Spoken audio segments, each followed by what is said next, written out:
మనిషి చనిపోయాక విలువ లేకపోవడం, లేదంటే కనుక మనిషి రక్తానికి విలువ లేకపోవడం. ఇప్పుడు తాడికొండ దగ్గర జిల్లా పరిషత్ హై స్కూల్కి సంబంధించినటువంటి ఉదంతంలో బాధ పెట్టేటటువంటి అంశం.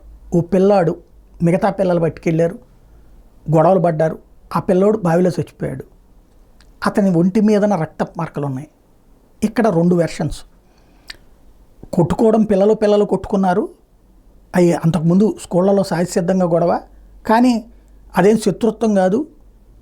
ఈ పిల్లాడు కూడా కలిసి అందరూ కలిసి ఆడుకోవడానికి వెళ్ళారు, అక్కడ ఆ పిల్లాడు చచ్చిపోయాడు, అదేం కొట్టి చంపింది కాదు అన్నటువంటిది 10 మంది పిల్లల యొక్క తల్లిదండ్రుల వాదన. లేదు కొట్టి చంపారు అన్నది ఈ ఒక్క బిడ్డ యొక్క తల్లి తండ్రి లేరు, మా అమ్మ వాదన, వాళ్ళ సర్పంచ్ వాళ్ళ వాదన. ఓవరాల్గా దీని మీద దర్యాప్తు చేయమని చెప్పి ఈనాడు వార్త రాశాక అక్కడ చెక్ చేస్తే ఫైనల్గా వాళ్ళు ఇచ్చిన ఏదో పైన ఓ విచారణ చేసేసి క్లోజ్ చేసే దిశగానే అడుగులు పడుతున్నాయి. చనిపోయినటువంటి అబ్బాయి ముస్లిం సామాజిక వర్గానికి సంబంధించినటువంటి సమీర్.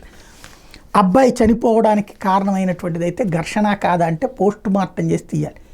కానీ ఒంటి మీద ఉన్నటువంటి గుర్తుల్ని బేస్ చేసుకుని కొట్టి చంపారంటే లేదు, ఆ బ్లడ్ అంతా కూడా అతను బయటికి తీసుకొచ్చేటప్పుడు ఆ బావి గోడలకి తగలటం వల్ల వచ్చినటువంటి గాయాలే తప్ప ఒరిజినల్ గాయాలు కాదు అంటూ మరొక వైపున నిపుణులు చెప్తున్నటువంటి కాన్సెప్ట్. ఫైనల్గా అది అసలు బాడీని రీపోస్ట్ మార్టం చేస్తే తప్పించి వాస్తవాలు తెలియదు. అసలు ఆ రోజున పోస్ట్ మార్టం చేయకుండా ఎట్లాగా అంత్యక్రియలు చేసేసారో అర్థం కావట్లేదు. ఫైనల్గా అయితే ఒక మనిషి చనిపోయిన తర్వాత అండలేకపోతే ఆ శవానికి విలువ ఉండదు, ఆ చావుకి విలువ ఉండదు అన్న తేలుతుంది.